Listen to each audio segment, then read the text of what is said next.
Good evening and welcome to Crossroads. Well, as we've been discussing pretty frequently on this show, information is the lifeblood of a free society. The marketplace of ideas is meant to be the stage of debate between the people who really call the shots in a constitutional republic like ours, between the voters who decide who leads the nation and also which policies represent them in the seats of power. But what happens if these forums for public debate get censored? What happens when key topics become off limits? When certain political narratives can no longer be challenged or discussed openly? If information is restricted, then what information informs the voters when they choose their representatives? And most importantly, who is left in control of the flow of information and which side of the political system do their interests serve? These are crucial questions for the United States that the country needs to be facing right now. The questions that are coming to the forefront as we learn about the so-called weaponization of government are really around this. Now, on the information front, we saw, for example, from the Twitter files, how the FBI was using its connections with Twitter and Facebook to help crush legitimate information on COVID-19, crucial to people's health, and even on political topics like Hunter Biden's laptop that could have altered the outcome of an election. But has anything really changed? Or are the risks to public information actually becoming a lot bigger than they were even before? Well, this is where the Pentagon is now coming into focus. The Intercept revealed something interesting. A document from February 2023, released by the U.S. Special Operations Command, and it detailed how the elite warfighters of the United States are looking into new tools for psychological warfare operations. In particular, it seems they want to use deep fake videos for military operations. Now, deep fakes are a type of fake, but very realistic looking video where people's faces can be superimposed on others. They can make public figures appear to say things they never said. They can be used to frame people for crimes or for scandals that they had no part in.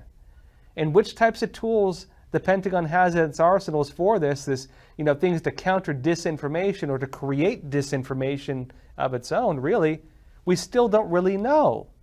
We do know, however, that they have military units dedicated to psychological warfare operations. Look, last year, in fact, there was a military recruitment video that was turning some heads, mainly because it was so weird. It was from the U.S. Army's 4th Psychological Operations Group under Special Operations Command. They're described by Special Operations Command with this: PSYOP forces are masters of influence, the core of information warfare.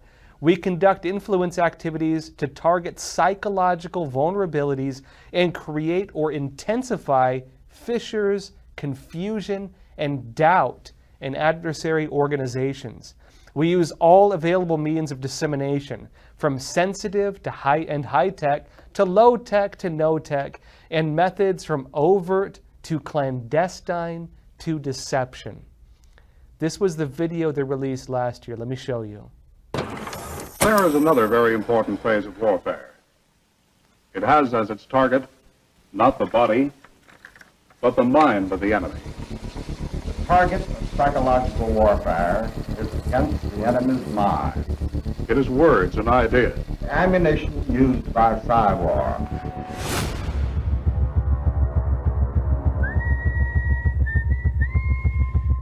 Its mission is to influence the thoughts of the enemy soldier, and at the same time is expected and encouraged to study foreign languages and the social sciences such as history, economics, and sociology. He must have a broad and sympathetic understanding of all phases of human experience. Now look, it should be clear that war is no longer what it used to be.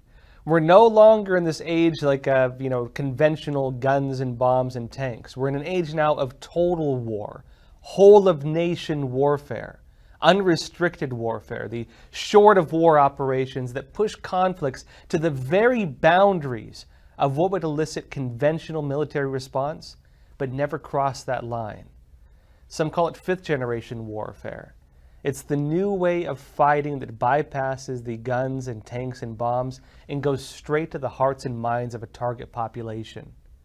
America's adversaries are also involved in this domain. The Chinese Communist Party, for example, they have an entire military system adopted into their military code dedicated to this. They call it the three warfares, and that includes media warfare to control outlets of information, legal warfare to manipulate international law as a weapon of war, and psychological warfare to control how people perceive information. In the United States, our military is likewise responding to this and similar operations from other nations. And the systems mobilized in this war are not limited to the Pentagon. It's a whole of society operation that includes government branches like the FBI, the State Department, and many, many others. And while it's debatably necessary, there are some valid concerns over, what it means for the government to have legal authority to manipulate information and public perception. The State Department actually wrote in June of 2023 about its shared responsibility to fight disinformation. And it claimed this. It said Russia has operationalized the concept of perpetual adversarial competition in the information environment by encouraging the development of a disinformation and propaganda ecosystem. And it claims that this ecosystem flows into nearly every topic. That it includes everything from human rights to environmental policy to assassinations and civilian killing, bombing campaigns are fair targets in Russia's malign playbook. So does the State Department, or even the Pentagon for that matter, then have the authority to counter alleged Russian narratives in nearly every single topic? Well, the State Department page quotes President Joe Biden from his inaugural address, noting that this responsibility is not even limited to just the government. It's everyone. Let me show you what Biden said back then. And each of us has a duty and a responsibility as citizens, as Americans, and especially as leaders who have pledged to honor our Constitution and protect our nation, to defend the truth and defeat the lies. This raises a deeper question. If branches of our own government are given the power to regulate truth and lies like Biden suggested, what happens if a group of individuals creates false information and then weaponizes the system created for that to instead crush truth? And if these programs are about fighting foreign threats of disinformation, can a faction falsely create evidence to claim there's a foreign threat and then mobilize all these powers for their own gain? We saw this happen in the United States. We saw this. Remember, the Pentagon was involved in the 2020 elections, for example.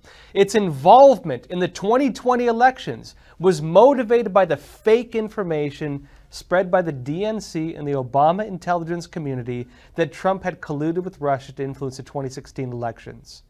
Fake information was used as a dog whistle to activate the Pentagon.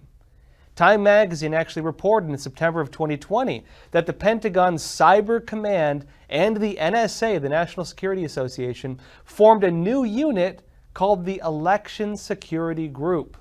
And it noted, as a result of the new group's findings, the Department of Homeland Security has already hardened election infrastructure security, and the FBI is better positioned to counter foreign trolls on social media platforms, fighting against information that they deem to be disinformation, it seems. And look, we've unfortunately learned that since then, that the FBI was not exactly free from political interest itself. In fact, we recently learned from the Durham report that the agency, the FBI, allowed fake information that undermined former President Donald Trump to interfere in 3 American elections. Again, the Trump-Russia claims. It interfered in 2016, 2018, and in 2020. And for the FBI, this has been an unfortunate pattern. We learned from the Twitter files with Elon Musk how the agency, the FBI, was using its relationships with social media platforms like Twitter and Facebook to crush legitimate stories. And the Pentagon was involved with some of this as well. in particular when it came to coronavirus disinformation. The Department of Defense actually claimed, they said this in April of 2020, this, under the rubric of not wasting a good crisis, Russia, China, and others are using the coronavirus pandemic to spread disinformation to further their goals. And in response, the Pentagon declared it was working with the State Department and others to, quote, curb this trend. And we've since learned that many stories on COVID-19 that were curbed, let's say, that were censored, turned out to have been true. In many cases, the establishment censored truth and they promoted lies. And this raises some very important questions for us. Last year, the Pentagon announced it was conducting a sweeping audit of how it conducts information warfare, including with its use of fake profiles on social media websites. You get that? The Pentagon has fake profiles, fake users on social media. Many of these programs go back over a decade and have steadily gotten actually a lot more powerful. In 2016, it was revealed to the public how the Pentagon was partnered with allied nations to create fake news and false flags. Even before that, in 2011, it was revealed that the Pentagon was establishing what Wired magazine called a social media propaganda machine. In 2019, Rolling Stone revealed the Pentagon wasn't just looking to influence online discussions, but they were also working directly to influence news outlets, news coverage in the United States. Now, the excuse that's used for these types of operations is that they're designed to fight foreign disinformation. And look, while that is a legitimate concern, I've written a lot about it actually. What happens when our own agencies censor news and create fake information of their own? How can they ensure it does not impact us domestically, claiming they're going after foreign threats? While they may respond to foreign narratives, outlets like Twitter and Facebook, they're not limited by national borders. It is a global forum. And if you're putting fake information on a global forum, what's going to happen? It's because of this that the powers that control information, or even for the Pentagon to create fake information, they inevitably become domestic. And what does it mean for us as well when the Pentagon's disinformation is influencing the opinions of American citizens who need to go to the polls and cast their votes? That's all for tonight, folks. Thank you for joining us, and as always, stay informed and stay free.